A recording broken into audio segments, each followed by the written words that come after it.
Living abroad ruined my life. Living abroad is the best thing I ever did in my life. POV. You thought you were going to be one of those I left USA and never came back girlies, but ended up hating it. I cannot relate. Let's get into why she said what she said. In the caption, she writes, if you asked me a year and a half ago, I would have told you that I was never returning to the US. I was convinced I was starting this new amazing chapter and would follow the steps of many of my friends who permanently moved abroad. So what happened? There were a lot of cultural surprises. I took a lot of L's and I learned a lot about myself and what I need to thrive. After talking to many expats who looked like me, black girl, if you're a black girl, I realized they faced similar challenges, but no one openly talked about them. Of course, no one posted about them either. All right, so this is the narrative that we see a lot where it's like, nobody told me this would happen. People are out here talking about the real experiences that they had while living abroad. This person lived in France, I lived in South America, and I lived in Asia. Many would say that living in Asia could be just as culturally traumatic as Europe for a Black American. As I said, though, I can't relate to her situation. I think there are a lot of people who share the nuances and disappointments and culture shocks and negative aspects of what living in a foreign country is like as a Black person. But perhaps she didn't see that. A lot of times when you get ready to move abroad, you are so laser focused on how amazing your life is going to be. She was in France. I'm not sure if she was in Paris, but you know, she was having this Emily in Paris vision of what life would be like, perhaps. And when she got there, she got a rude awakening that, no, baby, that's just a TV show. I think that happens far more frequently than people not sharing stories of negative experiences while living abroad. She goes on to say, moving abroad was a huge privilege that I was fortunate to have, but the intense homesickness hit me hard. I struggled with feeling ashamed and like my inability to adapt was a personal failure. I hate that for her. You can't internalize and beat yourself up about the way you feel. To feel like you're a failure because you didn't succeed at living in a foreign country, that's just not realistic. You're not a failure. You didn't fail at anything. You successfully moved to another country and it just didn't work out. It's not a failure. No one should feel ashamed about that.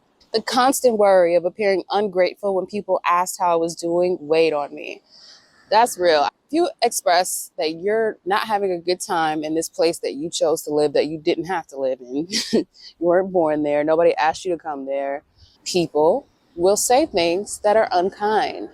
But the thing is, them people, those people. I know it's easier said than done to not care what other people think. At some point, you have to realize that you're living your life for you and no one else. Not your mom, not your dad, not your sister, not your brother, and definitely not these weirdos on the internet.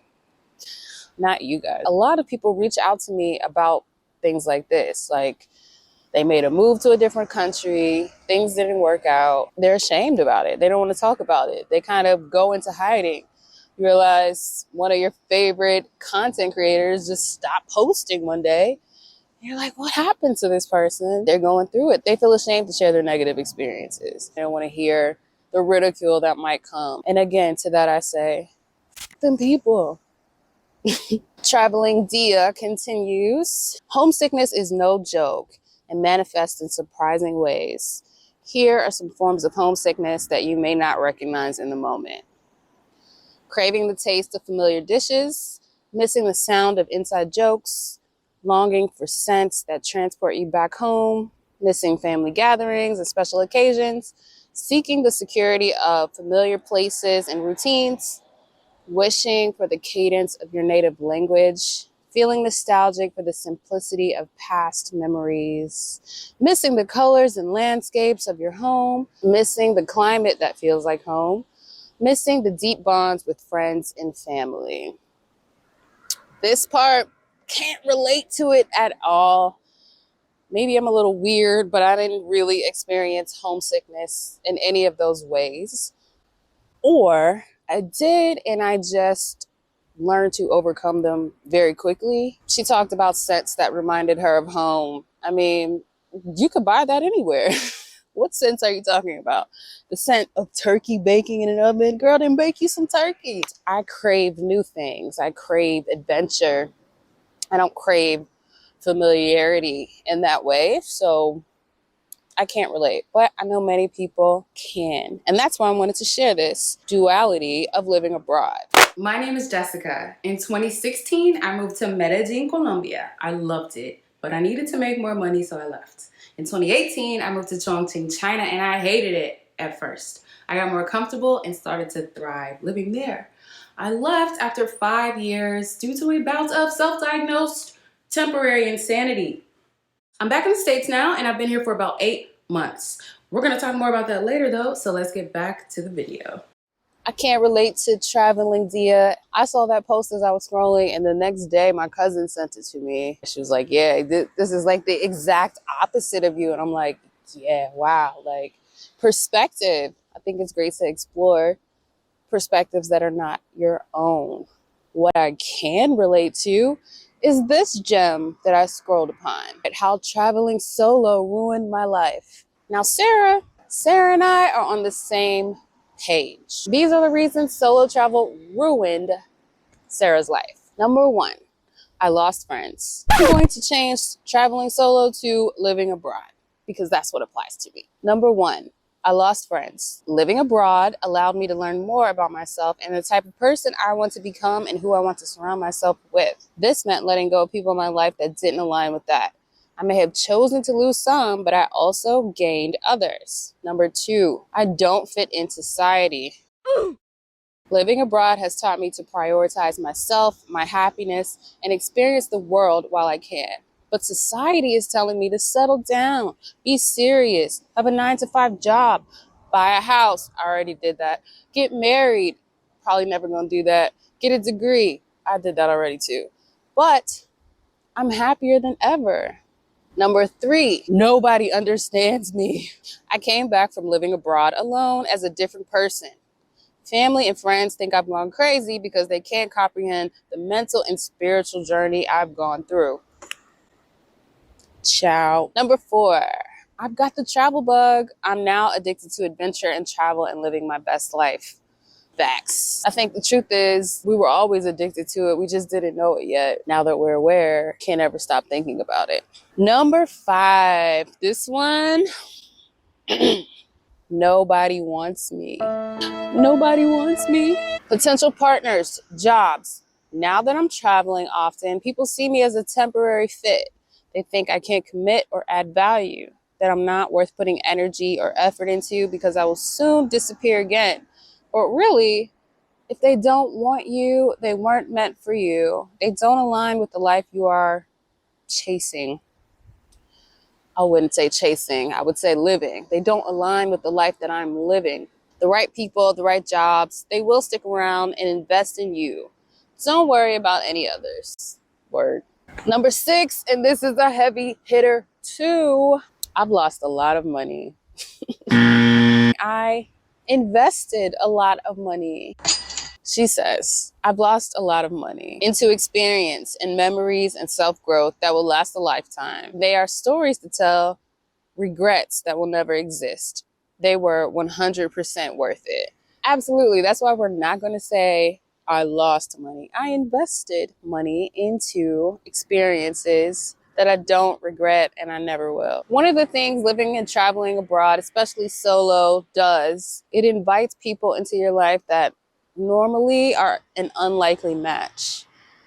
I have so many friends of different age groups. So virtually, I have so many friends of different generations, different ethnicities, all kinds of different cultural backgrounds.